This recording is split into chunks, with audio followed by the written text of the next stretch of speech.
On today's Blooper of the Apes, Chris Christopherson lets us know what a turd this film is. On today's Blooper of the Apes, Chris Christopherson exposes exactly what a turd this film is in a brief... Fuck, I'm fucking it up. On today's Blooper of the Apes... shit. Okay. On today's Blooper of the Apes, Chris Christopherson... Nope. On today's Minute of the Apes... You wanted to say Blooper of the Apes. I do. Hang on. On today's Blooper of the Apes... nope. I'm done. On today's Minute of the Apes...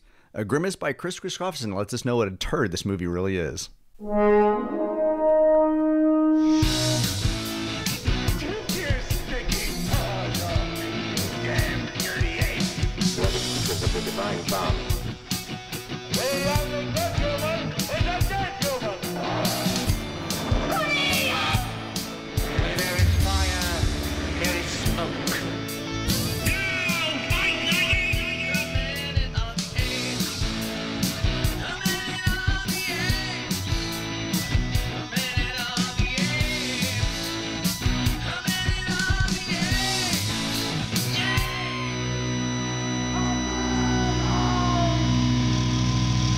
Hello and welcome to Minute of the Apes, the daily podcast. We break down every minute of the Planet of the Apes movies 1 minute at a time, and Richard does his best to do a tease in less than 23 takes.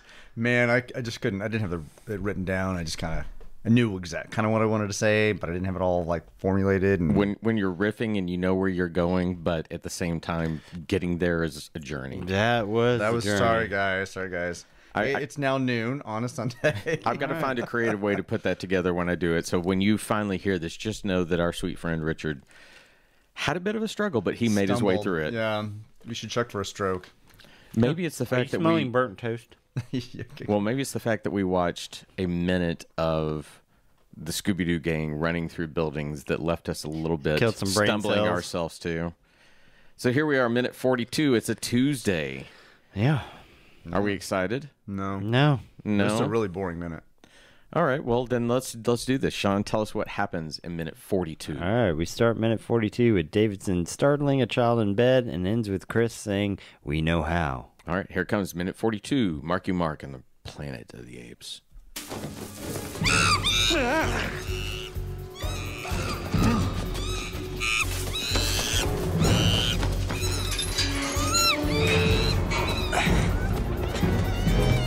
You go this way, you go that way. The rest of you, come with me.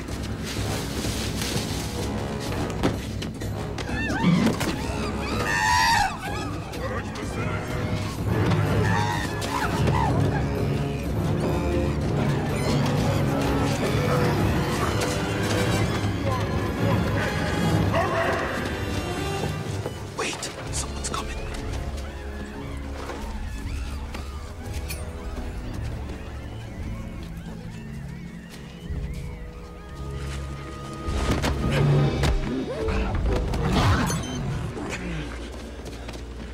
You're lucky I found you before they did.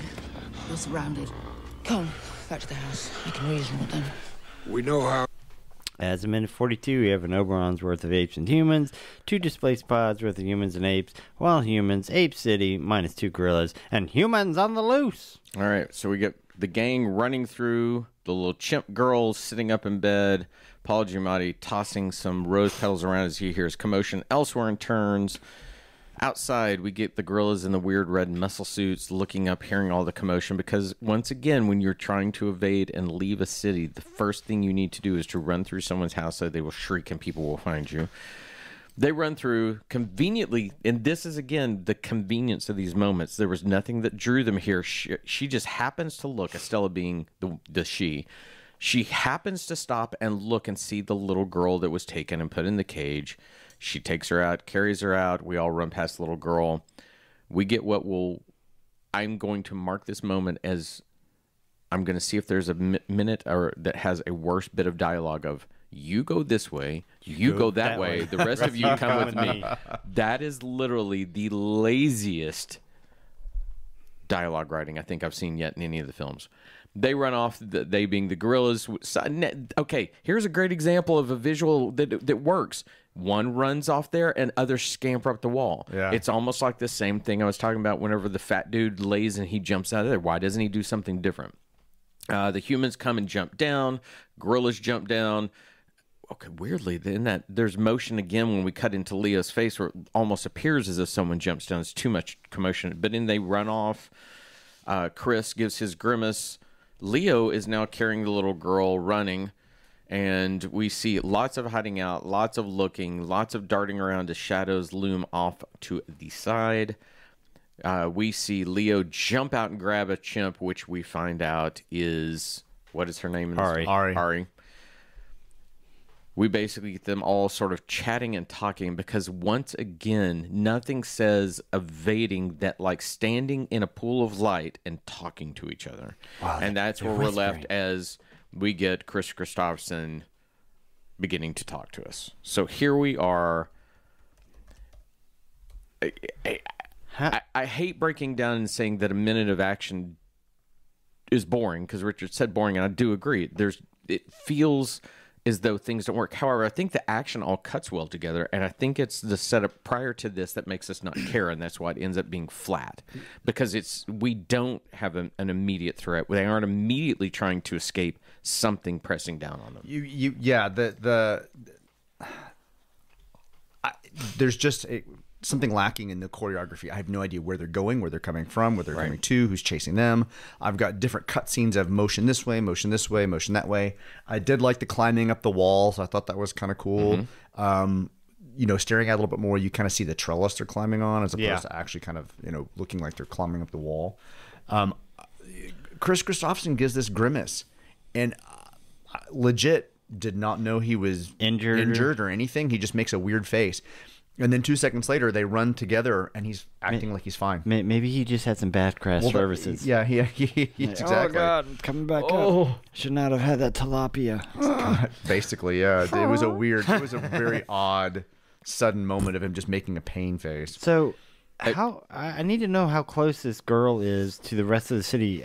Because she's screaming, and it seems like the entire city can hear her, and that's why the guards are like, you go this way, the rest of you come with me. I mean, if your wife started screaming right now, I know we're in a house, but nobody would hear it. And outside of this house, yeah. Right.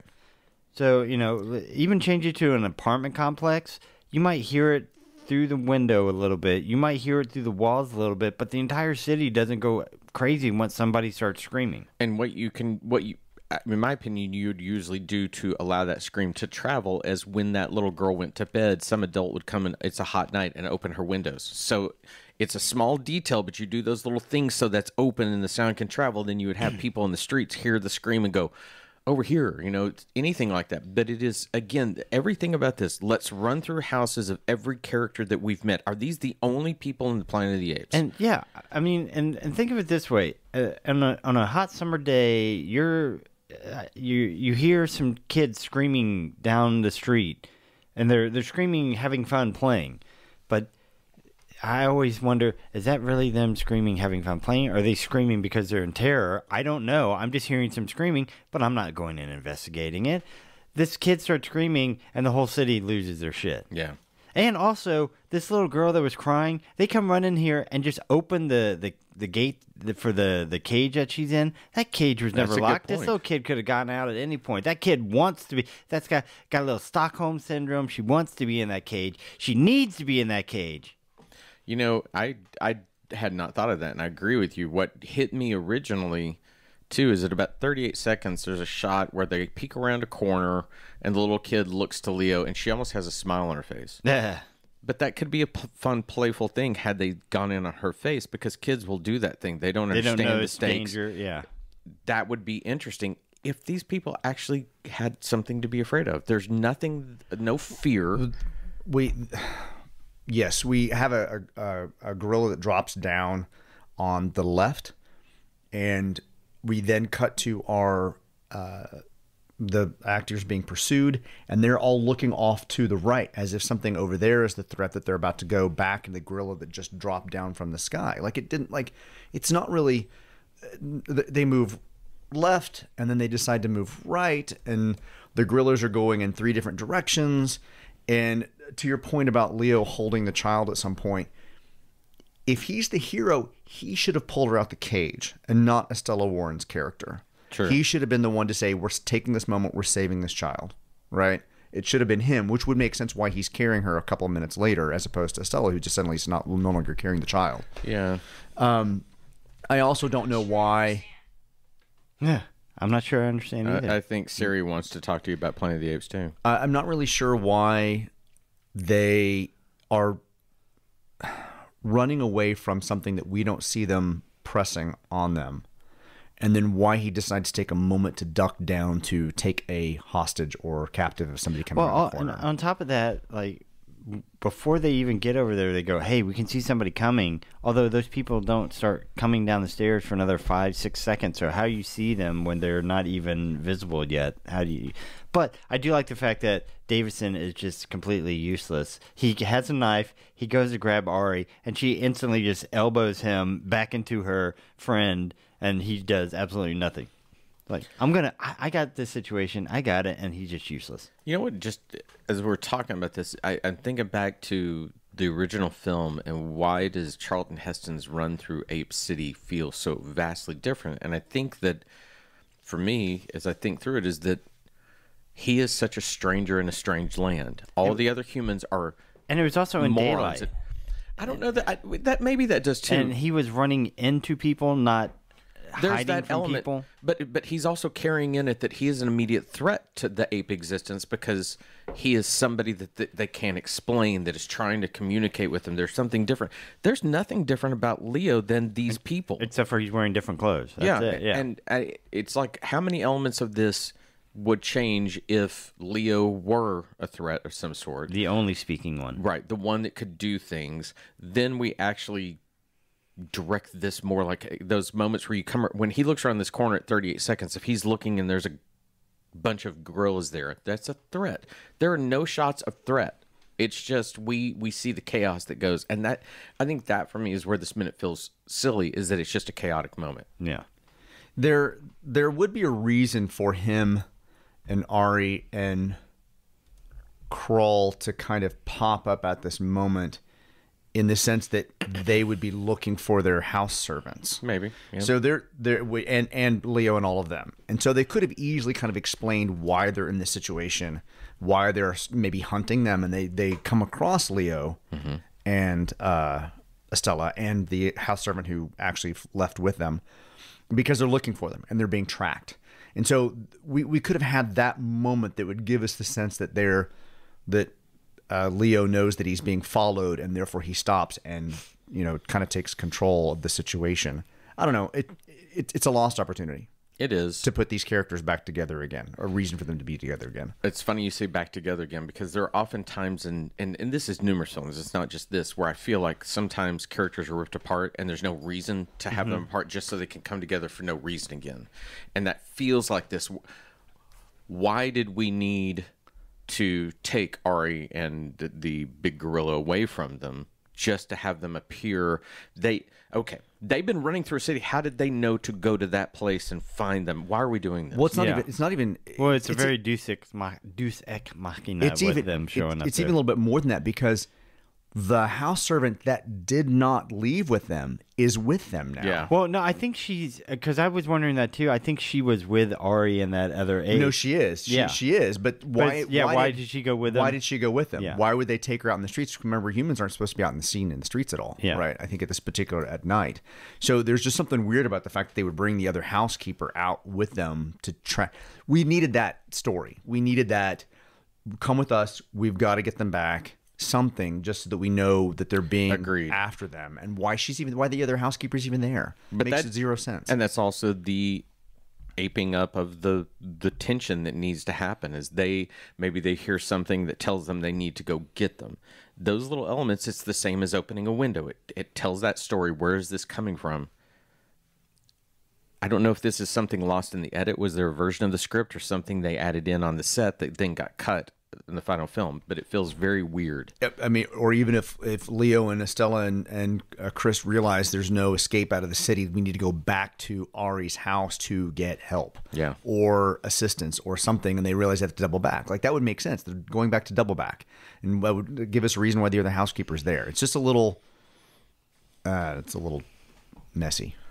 Even as they appear, yes, I'm looking at.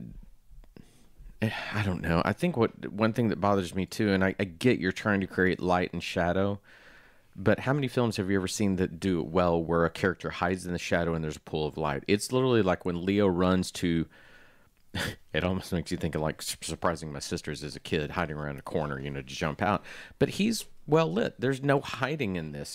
He's out there, and I think even that element where it's just like, oh, we're all sort of just playing around in the open is the same as going through the houses. There is no attempt to evade detection. None. You don't have the professional where he comes out of the corner, the shadow in the corner with a knife. I remember when that movie came out, I think I said to you that movie was the most Batman-like thing that I'd ever seen to that point. And you're right in that. Those ideas of coming from the shadow.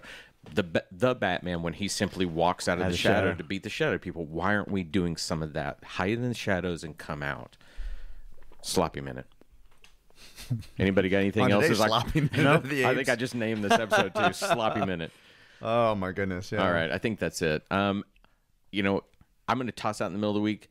Get the news out there to your friends. Please use social media. Please let people know what we're doing and send them our way. We appreciate all of your supports. So with that, everyone have a great day. Bye. Bye, everybody.